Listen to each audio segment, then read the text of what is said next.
नमस्कार welcome you world affairs में हूं प्रशांत धवन। जो पाकिस्तान ने ऑफिशियली इंडिया में जो G20 समिट होगा 2023 में इसका विरोध करना स्टार्ट कर दिया है और इंटरनेशनल कम्युनिटी को यह भी कह दिया है कि इंडिया का जो एक प्लान है कि G20 समिट तो वैसे जो मेन समिट है वो तो दिल्ली में होगा, मगर इसके कुछ इवेंट हम करवाएंगे कश्मीर में। इसको लेकर पाकिस्तान की सरकार ने ऑफिशियली ये कहा है कि हम इंडिया के प्लान को रिजेक्ट करते हैं।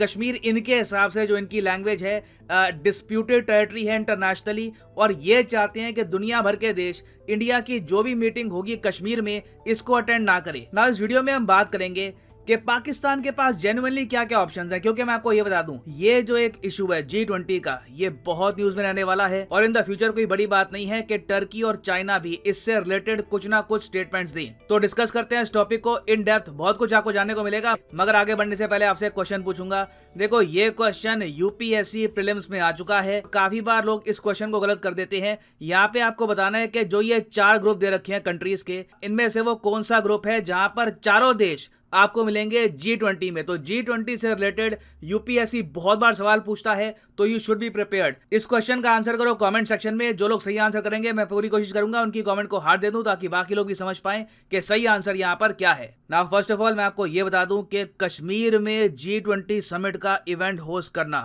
बहुत बड़ी बात है।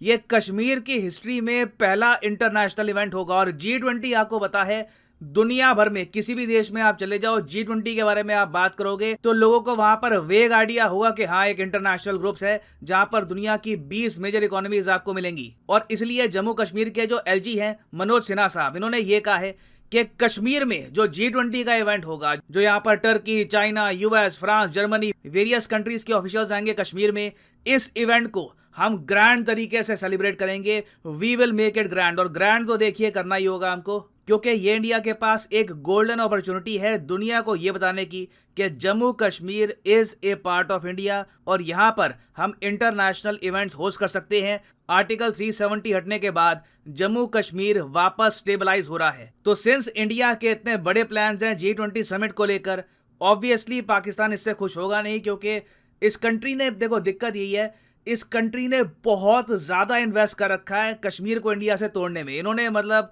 कई जंगें कर ली, कई इकोनॉमिक लॉसेस सहे, तो अब जाकर बहुत ही मुश्किल होगा इन लोगों के लिए इस इशू को कंप्लीटली छोड़ देना। तो इसलिए पाकिस्तान ने ऑफिशियली ये बोलना स्टार्ट कर दिया है कि जम्मू कश्मीर इनके हिसाब से डिस्प्यूटेड स्टेटस वाली टेरिटरी है और ये यहाँ पर कह रहे हैं कि जो इंटरनेशनल कम्युनिटी है ये कभी भी एक्सेप्ट नहीं कर सकती कि एक डिस्प्यूटेड टेरिटरी में ऐसा इवेंट हो, ये पाकिस्तान ने कहा है। और अब क्वेश्चन यहां पर यह आता है कि क्या पाकिस्तान डिप्लोमेटिकली क्या कुछ मैसेज सेंड कर पाएगा, क्योंकि देखो कश्मीर में G20 का जो इवेंट है मुझे लगता नहीं है पाकिस्तान उसको रोक पाएगा। हाँ, एक का पाकिस्तान ये कर सकता है, जब कश्मीर में G20 का इवेंट हो रहा होगा वहां पर टर्की और चाइना के जो रिप्रेजेंटेटिव्स हैं उनको भी जाना होगा क्योंकि वो भी G20 का पार्ट है। तो पाकिस्तान ये कर सकता है कि टर्की और चाइना इन दो कंट्रीज की सरकारों को ये करने पे मना ले कि आप लोग अपने रिप्रेजेंटेटिव्स कश्मीर में भेजो ना। ये हो सकता है, मैं कहूँगा। अगेन मैं ये ऑब्वियसली ऐड करना चाहूँगा, कोई बड़ी बात नहीं है पाकिस्तान यहाँ पर फेल भी कर जाए, चाइना टर्की कहे कि बहुत हो गया ये इशू, कुछ इस पे आगे कुछ तरक्की होती है नहीं, इस टॉपिक को लेकर इंडिया के साथ रिलेशंस खराब करने का फायदा है नहीं। तो अभी देखना होगा आने वाला समय, मैं आपको बता दूं आने वाला 1 साल it will be very very interesting to see कि इस इवेंट को कौन कौन सी कंट्रीज सपोर्ट करती हैं और क्या कुछ कंट्रीज इससे बैकआउट करती है या नहीं। ऑल टुगेदर समिट कोई कंट्री नहीं छोड़ेगा। हो सकता है कि कश्मीर के इवेंट से, हो सकता है कि कश्मीर वाले इवेंट को लेकर थोड़ी कंट्रोवर्सी आए। अब यहाँ पर आप कहोगे मगर पाकिस्तान इतना ज्यादा यहाँ पर हाइपर क्यों हो चुका है, सिंपल सी एक मीटिंग होगी कश्मीर में, इससे कौन सा कोई लार्जर जियोपॉलिटिकल मैसेज आने वाला है। देखो पाकिस्तान की सरकार, ऑब्वियसली वहां पर भी ब्यूरोक्रेट्स हैं, वो भी वहां पर भी कुछ लोग होंगे जो फॉरेन पॉलिसी को बहुत ही डीप लेवल से समझते हैं। उनको एक बात अच्छे से पता है कि इंडिया के बड़े प्लान्स हैं G7 और G20 को लेकर। अब G7 G20 में फर्क क्या है, देखो ये सब है G7 देश, ठीक है, Canada, France, Germany, Italy, Japan, UK, USA. तो जो G7 कंट्रीज हैं ये बिल्कुल G20 का पार्ट भी हैं। जो भी देश आपको G7 में मिलेगा वो सारे देश G20 में भी आपको मिलेंगे। तो इंडिया ने इस साल प्रपोज ये किया है कि क्यों ना G7 आपस में कोऑपरेट कर आगे बढ़े, दोनों ग्रुप्स के बीच में कई इश्यूज को लेकर जो आपके लीजिए डिफरेंसेस हैं ये हटाकर हम दुनिया की बेहतरी के लिए काम करें। और इंडिया ने ये बात रखी है G7 समिट के दौरान जो इस वक्त हो रहा है जर्मनी में। आपको पता होगा हमारे देश के पीएम आज के समय जर्मनी पहुंचे हुए हैं, जर्मनी के शहर म्यूनिक में, क्योंकि यहाँ पर होगा G7 समिट।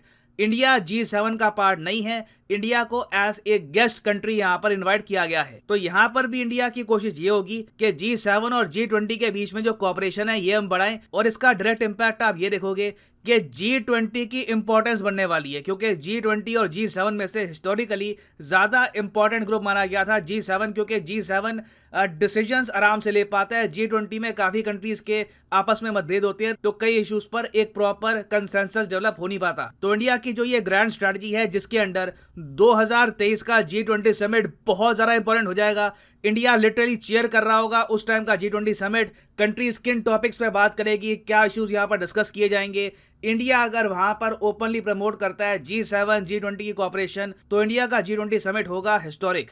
और ऐसे हिस्टोरिक समिट में आप इमेजिन कर सकते हैं कश्मीर, जम्मू कश्मीर भी होस्ट करेगा पहला international summit in its history. तो इससे जाएगा एक बहुत ही ज्यादा पावरफुल मैसेज। और इसलिए आपको याद होगा मैंने अपनी प्रीवियस वीडियो में थंबनेल में ये बात भी ऐड करी थी कि India's brilliant geopolitical move. Usually मैं ये बात कहता नहीं हूं, इंडिया ने काफी मूव चले हैं, मगर ये मैं कहूंगा दिस इज एब्सोल्युटली ब्रिलियंट। तो इंडिया ने अपनी साइड से मूव चल दिया है।